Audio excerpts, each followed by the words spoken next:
Hey everyone. In today's video, we'll be going over this neon painting I did. It's pretty freaking wicked. So stay tuned and I will show you how we did it. Okay, here we go.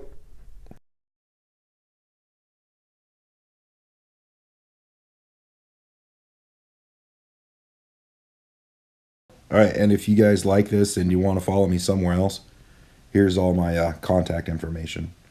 Alright, in today's painting, we used Cherie's Creative Solid Series colors and some of her neons. So here's just some pictures of all the colors if you guys want to know exactly what I used in here. And there is the blues for at the bottom. I did put a little bit of glitter in with them, so it's kind of cool looking. All right, so the painting is a 24 by 24 on MDF, primed on both sides. Sanded it, wood filled the side so it's not pitted, everything like that. I did not start out with a base coat of resin. I just kind of just started putting stuff down on there and just playing around with it, I pretty much finger painted this whole thing. It was kind of cool, kind of neat. I liked it.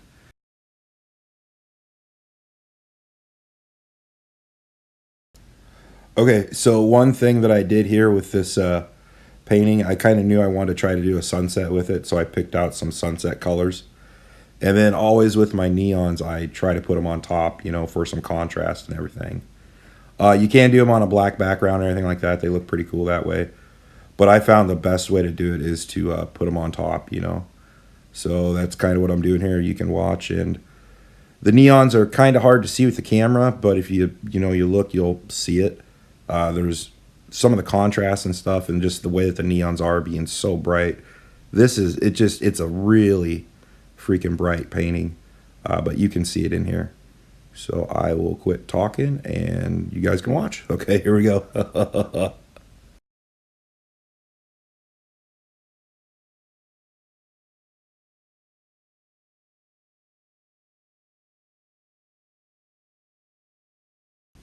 Okay, so you'll see it here in a little bit where I lighted up the black light. I was like so impressed by it. I was like, man, that looks awesome. And I really liked it. I was on like cloud nine. I was like, holy cow, this thing's sweet. But yeah, these Cherie's Creative Pigments, A-1 pigments, from Dennis down there, they are pretty awesome. They break down really good. The yellow and stuff that I use in this, you got to use a little bit more yellow. You got to mix it a little bit stronger and everything. There's no yellow neons in here, just the yellow I showed you in the pictures from before. But other than that, these pigments, they're pretty freaking awesome. I like them a lot. And Cherie and Dennis, they're super good people. So they'll help you out and they'll kind of get you what you need and everything like that. I'll put the links in the description for their websites and everything like that. But yeah, so here we go. And it's still going. I'm just finishing up the bottom and blending everything. I'll be doing the corners here in a second. I got that little white spot down there I'll be getting. And then just kind of popping bubbles and going over with the heat gun, see if I get anything. I can make cells and everything like that. I've showed you guys that in previous paintings, stuff like that. Today it was just, super simple. I'm like, I just want to finger paint, man. Let's see if this thing comes out cool. And it did. It came out super sweet. So it's pretty freaking wicked. I love it. I was kind of impressed myself, And then the flames in there. I've seen other people do flames, and I guess, being an artist, I like my stuff better sometimes. But I do think it's like the sickest flames I've ever seen anybody do. But I don't watch a ton of these YouTube videos. If I do watch them, it's mostly for like I'd say like lighting and stuff like that, kind of see how I'm doing, see how my stuff looks compared to everybody else. But yeah, so I was kind of impressed by that. I thought it was pretty cool. All right, I will quit rambling and you guys can watch this. All right, later.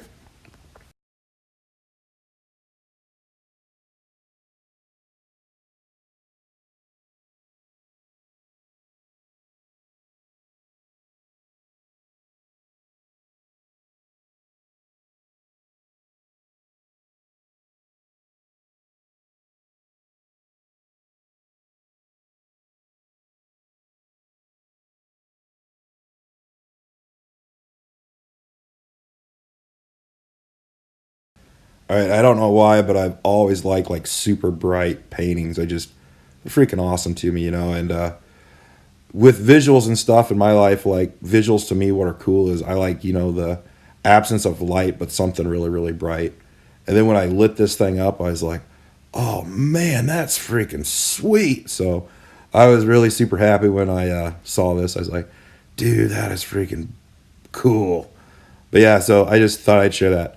Here's a picture of it, you know, just in regular light. And then here comes another one with it in black light right there. So that's just a still of it right there. But it's kind of rudimentary, but man, it's kind of cool looking too. There's the blues down there with the sparkles and everything in it. Pretty cool. And then here's some of the flames and stuff.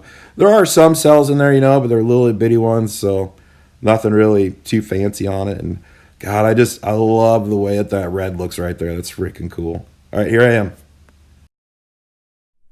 Hey everybody, how y'all doing? So today, yeah, I just finger painted a sunset painting for you. I finger painted it, you know, just with my fingers.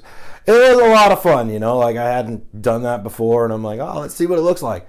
Came out looking pretty cool. So the red looks like flames in there and everything. It's really neat. Okay. All right, so now let's get down to the content, like what I should be telling you guys and stuff about the neon pigments. So the neon pigments I got were from Cherie's Creative, Dennis Cattlebrack, A-1 Pigments down in Australia. Same people. So Cherie's the United States distributor and Dennis is the Australian distributor down there. Okay, so when you mix up these micas, you want to go 2 parts neon to 1 part white, 1 part white. So what that does is that neons most of the time when you mix them up, they're like always translucent. So to get rid of the translucency of it, you can mix like a white mica with it. So 2 parts neon, 1 part white mica. And then when you also, like when you're mixing them up, when they're in your cup and stuff down at the bottom of it, I fill it up just a little bit with resin, and I take this fork, because what the fork will do is it'll break it up a lot more. Neons have a tendency to clump. If you ever worked with them, you might have noticed that. But what my trick is to it is this little fork right here. I've used it tons of times like that throughout the years. It's always worked really good in the neons for me. So just thought I'd share my little tricks with my neon with you. And then in these photos and stuff, a really good black light helps. So I've included the black lights in the photos, you know, in this video. And then I'll put the links of them down there in the description. But yeah, the one with the mount on it, that one works pretty good at art shows and stuff. If it's an outside art show, you know, you can't really light it up like that, but you can show them photos and stuff like that and be like, oh yeah, and it's gonna be the same thing. So all right, you guys, well, I had a lot of fun finger painting that one. I'm laughing my butt off, so it's pretty cool, and I hope you all enjoyed watching it and you like what I'm saying here. So all right, cool guys, I will talk to everybody later. Bye bye. Okay, so here's a art show I was at down at the Des Moines Social Club, and that light's down there on the bottom, lighting up that big neon one that I did. And then here is just a picture of it, you know, kind of a close-up. It does have a switch in it, which is kind of cool, you know, for being able to shut it on and off right there. And then here's the front of it. That's what it looks like. You can kind of angle it however you need to. I also, when I take my pictures, I have one hanging up above it like that. There's the one that hangs up above it, kind of helps me take better pictures with it. And then here's just the back of my painting and everything like that. It's kind of signed it, labeled it. I don't know, I thought I'd throw that in there. Those brackets right there, though, those brackets I use, they're pretty good for hanging this MDF up on the wall. But yeah, I just thought I'd show you guys that too. All right, so if you like this video and you want to subscribe, here you go. So I had a lot of fun making this, and I like sharing my stuff, so hopefully you do too. All right, until next time, talk to y'all later, and you like this video, leave something down in the comments. Let me know what you like. And if I need to improve, let me know what I need to do. All right, bye, everybody.